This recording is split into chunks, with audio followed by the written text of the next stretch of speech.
Remember that in this class we are going to talk about prose and its type. When we talk about prose and its type, it means that कि ये जो है second paper की हम बात कर रहे हैं। Paper first I have completed, paper first को मैंने पूरा कंप्लीट कर दिया था। कुछ ऑनलाइन लेक्चर्स मैंने शुरू में भी लिए थे, नवंबर के से पहले जो है कुछ उससे रिलेटेड, कुछ बाद में, कुछ नवंबर में, कुछ दिसंबर में, कुछ जैन में, ऐसे फिर थोड़ा सा ऑनलाइन लेक्चर्स बंद हो गया था। नाउ इधर भी शुरू हुआ था, 20 मई के बाद शुरू हुआ, कुछ पहले शुरू हुए थे। तो ऐसी कंडीशन में today we are going to talk about prose and its type. And you will come to know कि जब आप प्रोज की बात करते हैं तो प्रोज जो है इट्स अ लिटरेरी पीस, या आप कह सकते हैं कि इट्स अ लिटरेरी जानरा, या एक लिटरेरी जानरा है जो कि क्या है, कलेक्शन ऑफ एसे है। And you will come to know कि जो प्रोज है it's written what, it's written in prosaic language, या प्रोजाइक लैंग्वेज में लिखा होता है। Second important point I would like to tell you कि when you talk about prose, तो प्रोज का समझने का सबसे सीधा तरीका ऐसे पर बात करना या ऐसे को समझना। द वर्ड ऐसे came from the word acai, जो एक फ्रेंच वर्ड है। एक क्वेश्चन अगर ऑब्जेक्टिव आए या ना भी आए तो we all have to know कि जो वर्ड ऐसे है वो कहाँ से आया। द वर्ड ऐसे came from the French word acai, ASSAI, which means what, which means make an attempt to write something, कोई भी चीज लिखने की कोशिश करना। ये मैंने पहले भी मैंने आपको बताया कि मैंने बात किया था, मैंने आपको बताया था। सेकेंड इंपॉर्टेंट पॉइंट कि जब आप ऐसे पर बात करते हैं और ये कहते हैं कि यह फ्रेंच वर्ड एसाई से आया, जिसका मतलब है कि make an attempt to write something, then remember that कि this particular thing was started by whom. जो ऐसे राइटिंग है वह दुनिया में सबसे पहली बार अगर किसी ने लिखना शुरू किया, उनका नाम मॉन्टेन रहा है। Montaigne was the French essayist. You will come to know कि Montaigne, who was a French essayist, he started to write the essay। उन्होंने essay लिखना शुरू किया और उन्होंने अपने वर्क का नाम ही एसाई रखा। तो एसाई या essay, it's a French word and in English it means make an attempt to write something। हमें कुछ प्रयास करना चाहिए, लिखने की कुछ कोशिश करना चाहिए। This is what this is essay। After it you will come to know कि जब आप इस पर बात करते हैं कि ऐसे, तो आपको ये समझना है कि ऐसे मेजर तौर पे इसके टू टाइप्स होते हैं। टू टाइप्स में एक ऐसे को फॉर्मल ऐसे कहा जाता है और एक ऐसे इनफॉर्मल ऐसे कहा जाता है। फॉर्मल ऐसे वह ऐसे होता है जिसको कि हम आर्टिकल भी कहते हैं। तो यू कैन जस्ट अंडरस्टैंड कि the essay can be divided into, या it has two types, formal essay और उसको हम क्या कहते हैं, article। It means article which we find in any newspaper, that is editorial page। जो न्यूज़पेपर का एडिटोरियल पेज है उसमें जो हम आर्टिकल पाते हैं वो किसके एग्जाम्पल है, that is an example of essay, वो एसे के एग्जाम्पल है। एक नेक्स्ट पॉइंट जो ध्यान में रखना है कि जब आप आर्टिकल या फॉर्मल एसे की बात करते हैं तो फॉर्मल एसे के लिखने का एक तरीका होता है। वो तरीका ये होता है कि उसमें ऑब्जेक्टिविटी होगी। What will you get, you will get that there is objectivity. उसमें ऑब्जेक्टिविटी होती है, नंबर वन पॉइंट। उसमें इम्पर्सनैलिटी होता है, you find that there is objectivity and impersonality. एक तो ऑब्जेक्टिविटी होगा और दूसरा चीज क्या होगा, इम्पर्सनैलिटी होगा। एक एक number one point. Number two point की ऑब्जेक्टिविटी और इम्पर्सनैलिटी के साथ साथ writer writes with full authority. जो राइटर है वह पूरे अधिकार के साथ लिखता है और ऐसा लगता है कि he has wide knowledge on that topic और दैट इशू, कि उस टॉपिक पर उसको वाइड नॉलेज है। So remember that when you go या when you get this particular point, you come to know कि writer writes with full authority, पूरी authority के साथ लिखेगा। राइटर हैज वाइड नॉलेज, उसको वाइड नॉलेज होता है। और जो राइटर है वह क्या करता है कि पूरे कमांड के साथ लिखता है, उसमें वह अपनी बातों को शेयर नहीं करता। जो भी फॉर्मल ऐसे होगा, फॉर्मल ऐसे में writer does not share about himself or his family members.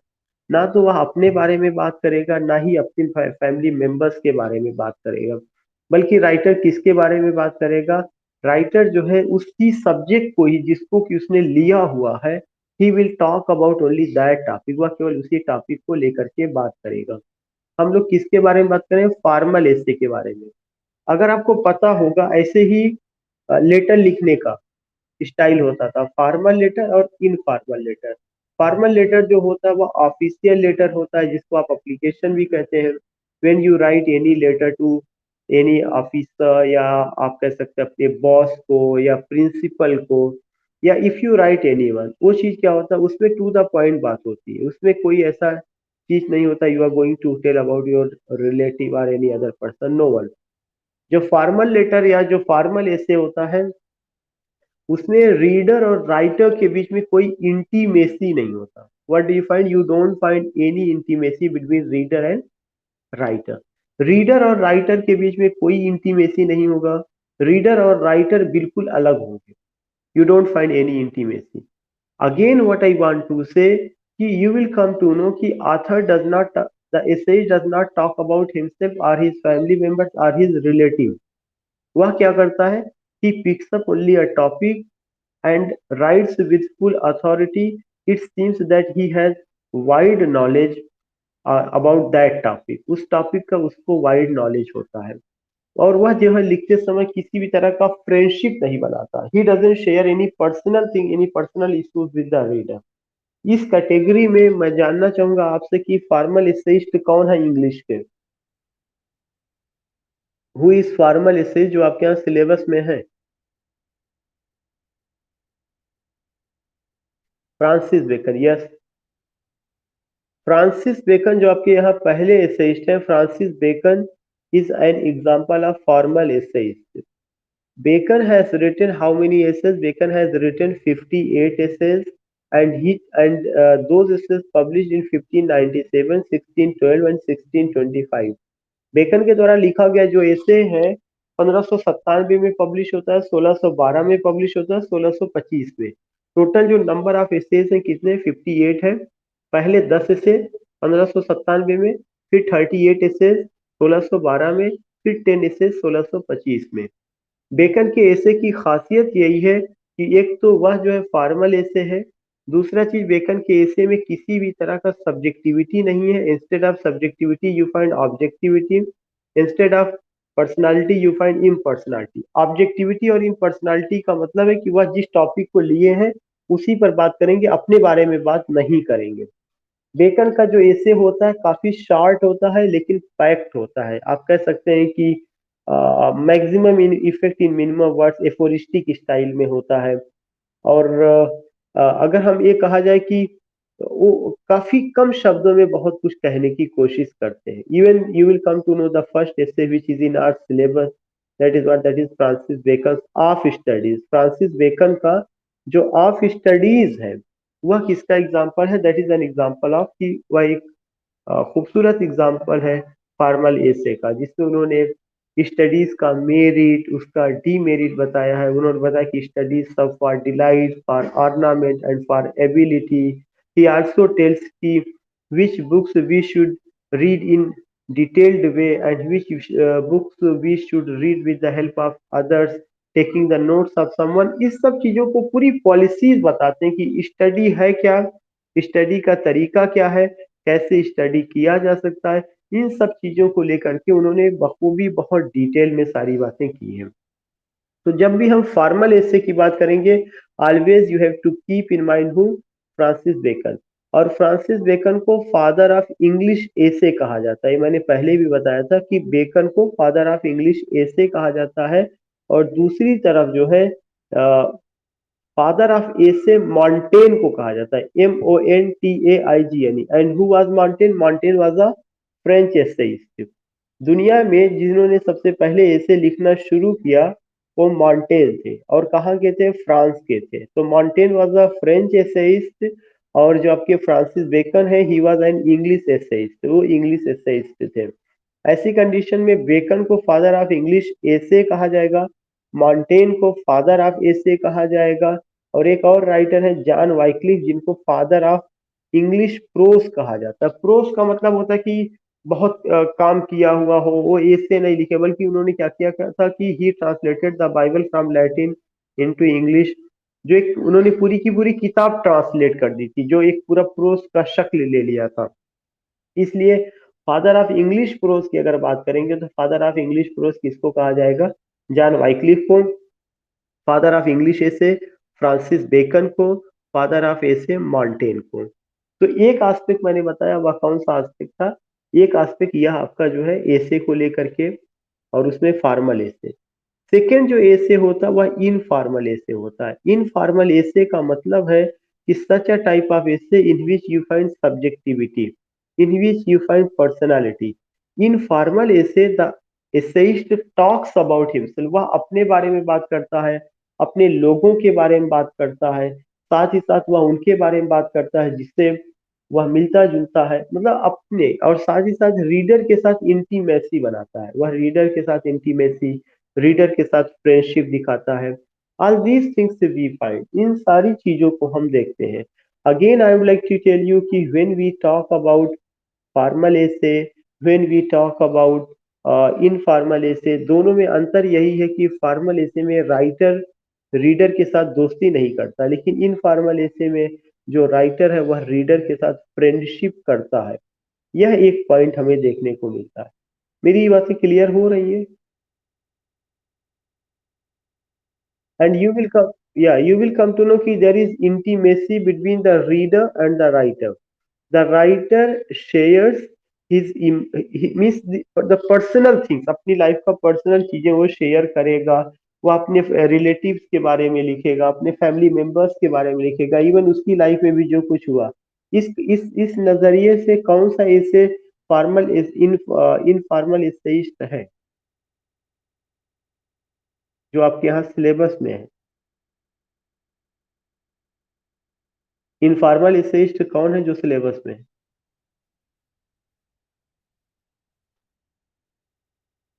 Formal का तो आपने एग्जांपल दिया था शोएब ने कि फ्रांसिस बेकन। इनफॉर्मल का एग्जांपल कौन है? जो कि मैं पढ़ा चुका हूँ ऑफलाइन की क्लास में, मैंने पूरा चीज कवर करा दिया था, तो मैं दोबारा रिवीजन करा रहा हूँ। Do you remember Charles Lamb? Charles Lamb याद है? ड्रीम चिल्ड्रन, एक एसेइस्ट थे Charles.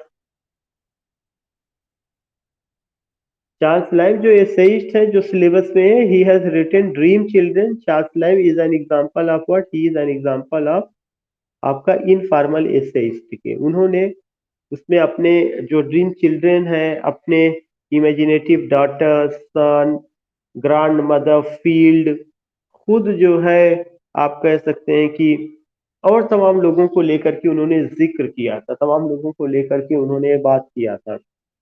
So what I want to say, what I want to tell you, when we talk about these figures, when we talk about these personalities, so formal essay, informal essay, इन सब पर हमें ध्यान में रखना चाहिए, इन सब के बारे में हमें जानकारी होना चाहिए कि कौन है, कैसे समझा जा सकता है। उसके बाद मैंने आपको बताया था कि एक और तरह का ऐसे होता है जिसका नाम पीरियडिकल ऐसे है। पीरियडिकल ऐसे वह ऐसे होता है जो वीकली पब्लिश हुआ था। वीकली का मतलब कि विद इन 15 डेज, मतलब आप कह सकते हैं कि it was by monthly, it was by monthly, या महीने में 2 बार आता था, या कभी कभार वीकली होता था, हफ्ते में आता था। And periodical essays published in magazines and journal, specially journals the Idler, the Rambler, the Spectator और द टैटलर, उन सब में पब्लिश होता था। तो वी फाइंड दैट कि periodical essay, a type of essay which published bi-monthly or weekly and it published in journals and newspapers। जो periodical essay है वो कब आया था? वो 18th सेंचुरी में आया था। And seeing periodical essay you will come to know कि मैथ्यू अर्नाल्ड says कि 18th century was the age of prose and reason। जो 18th सेंचुरी था यह एज किसका था? प्रोज और रीजन का एज था। यह बात किसने कही थी? मैथ्यू अर्नाल्ड ने कही थी। और 18th सेंचुरी में नॉवेल की भी ओरिजिन होती है। 18th सेंचुरी ऑगस्टन एज भी रहा है। 18th सेंचुरी में डॉक्टर सैमुअल जॉनसन भी आए हैं। और 18th सेंचुरी में कुछ बड़े एसेइस्ट आए थे, जैसे रिचर्ड स्टील, जोसेफ एडिशन, जिन्होंने मिडिल क्लास को लेकर के बात किया, जिन्होंने कॉफी हाउस में बैठ करके लिखा, पढ़ा और उसको लेके बात किया। तो 18th सेंचुरी मैगजीन्स का एज था, जर्नल्स का एज था, न्यूज़पेपर का एज था, कॉफी हाउसेस का एज था, मिडिल क्लास की लाइफ को प्रोज में जगह मिली उसका एज था, four wheels of the novel का एज था, आयरनी और सटायर का एज था। All these things we find. और वो पीरियोडिकल एसे के आने का भी एज था। पीरियोडिकल एसे कई बहुत सारा लिखा गया, जोसेफ एडिसन और रिचर्ड स्टील ने लिखा। इसके अलावा आप देखेंगे कि you will come to know कि कुछ और भी चीजें हमें देखने को मिलती हैं, जिसे हम ऐसे ही समझ सकते हैं कि पीरियोडिकल एसे में मिडिल क्लास की लाइफ को लेकर के बात किया गया, रियलिटी के ग्राउंड पे बात किया गया। और पीरियोडिकल एसे बाई मंथली या वीकली पब्लिश होता था, और यह आम आदमी की लाइफ को प्रेजेंट करता था, उसके बहुत करीब होता था। इसका एक खूबसूरत एग्जाम्पल रिचर्ड स्टील का आपका क्या है, द स्पेक्टेटर क्लब है। और जोसेफ एडिशन का सर रॉजर एट चर्च, मुझे लगता है आपने इसे पढ़ा है, सर रॉजर एट चर्च। वो भी किसका एग्जाम्पल है, पीरियोडिकल एसे का एग्जाम्पल है।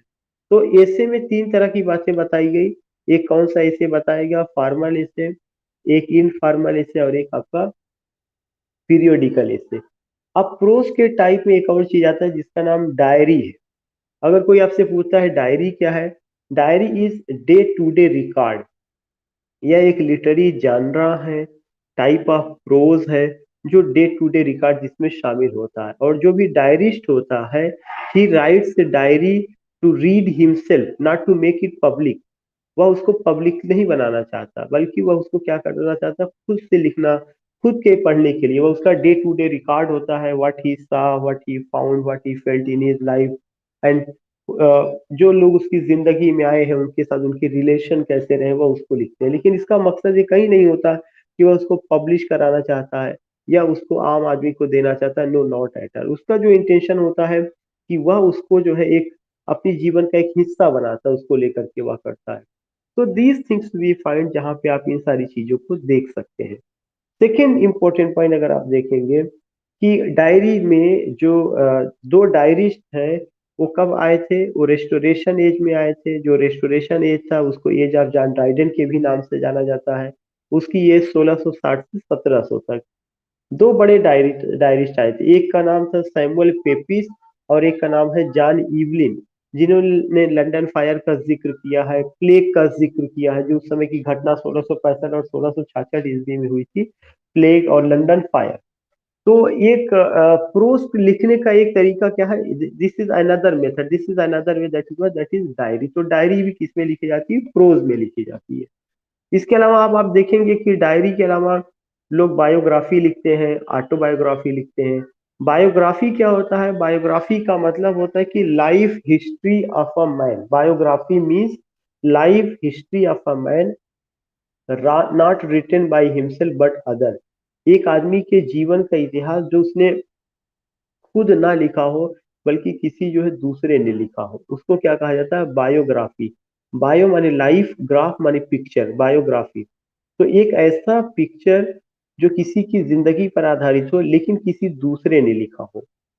और इसके अलावा आप देखेंगे कि जो बायोग्राफी रही है, कई बड़े लोगों का बायोग्राफी आपको देखने को मिलेगा, जैसे life of doctor Samuel Johnson, जो एक एसेइस्ट भी है, उनकी बायोग्राफी जेम्स बोसवेल ने लिखा है।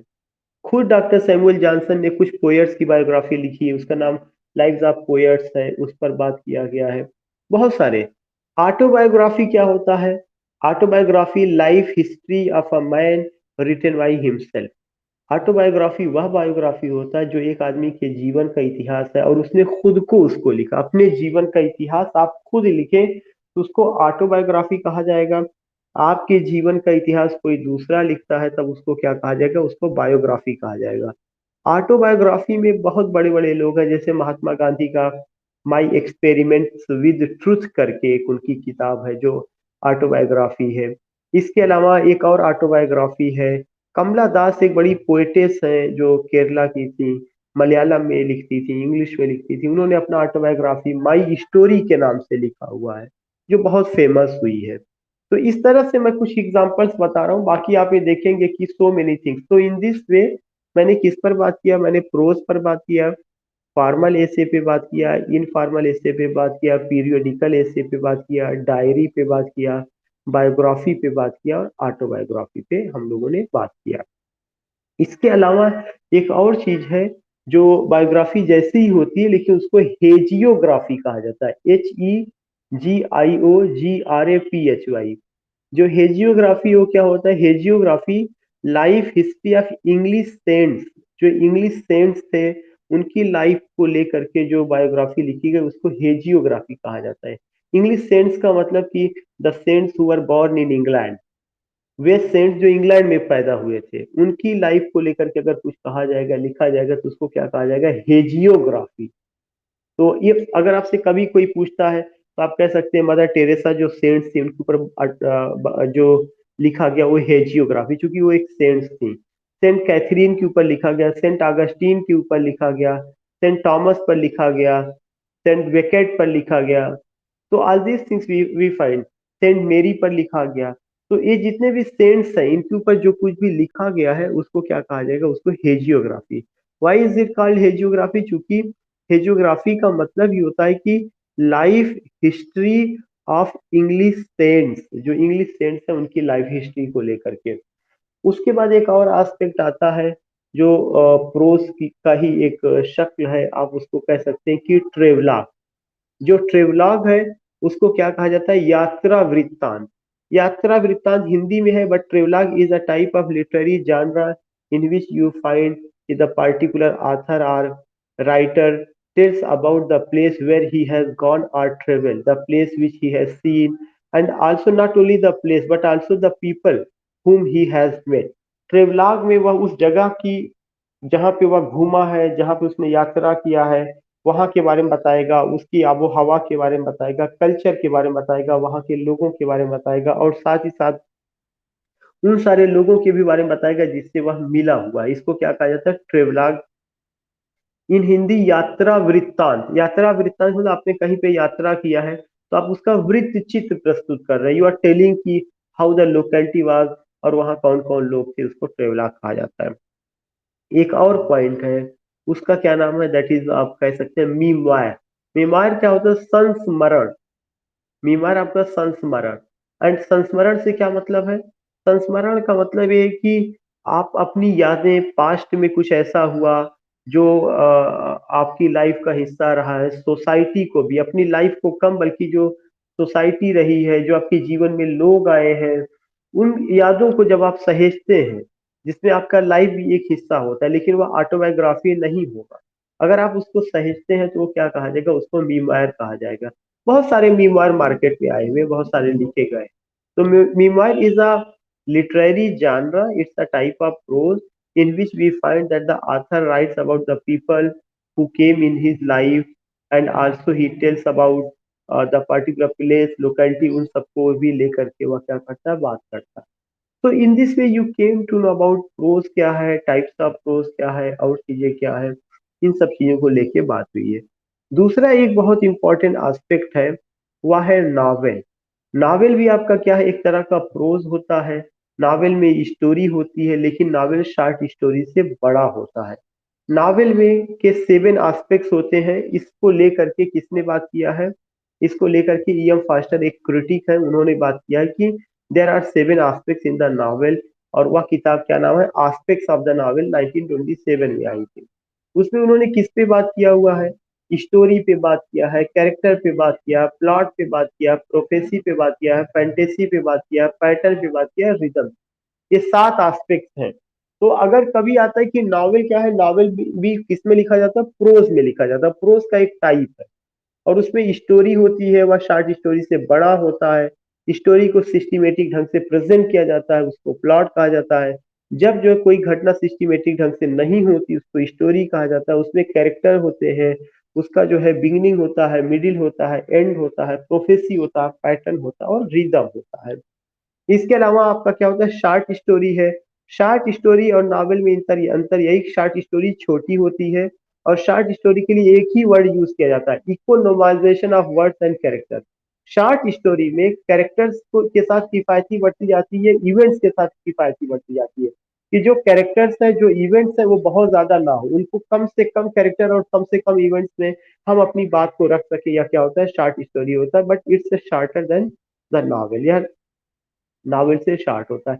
टेल भी एक होता है, सबसे छोटी कहानी को टेल कहा जाता है, TALE, टेल वो पूंछ वाला नहीं, पूंछ वाली की स्पेलिंग है TAIL, here I am talking about tale, TALE।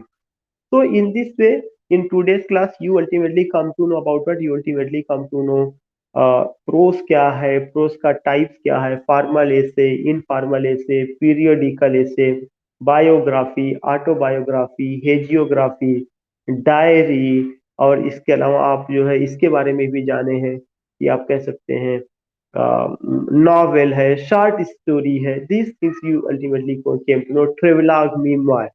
तो नाउ कंक्लूडिंग, अगर आपका कोई डाउट होगा, कुछ और चीजें होंगी, तो आप पूछ सकते हैं, अगर कोई क्वेरी हो। जी, बोलिए।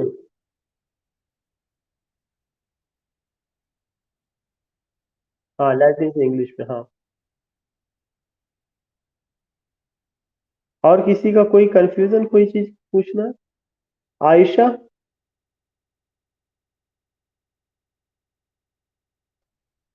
आवाज जा रही है बेटा? आयशा, कोई कंफ्यूजन?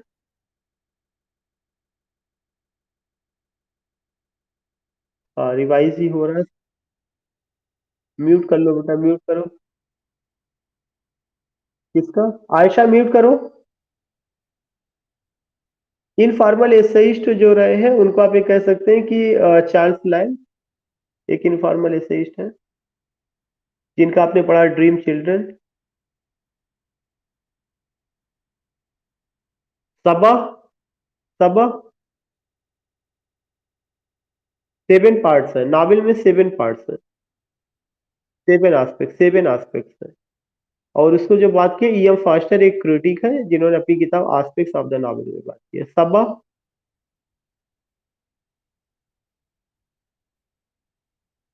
सबा, कोई problem? Rana Parveen,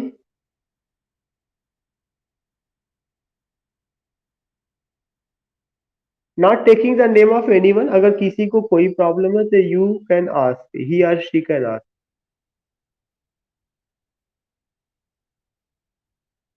otherwise I am concluding this session, and कल आपको जो है बेकन को बिल्कुल तैयार रखना है, कल हम लोग बेकन पे बात करें। फर्स्ट पेपर आपका कंप्लीट हो चुका है, 2 बार फर्स्ट पेपर कंप्लीट हो चुका है, एक बार ऑफलाइन हुआ है और एक बार ऑनलाइन हुआ है। इसलिए फर्स्ट पेपर में अगर कभी भी मैं कोई ओरल टेस्ट लेता हूँ, या अगर कोई क्वेश्चन पूछता हूँ, तो आप उसको बिल्कुल रटे रहिएगा, कंप्लीट किए रहिएगा।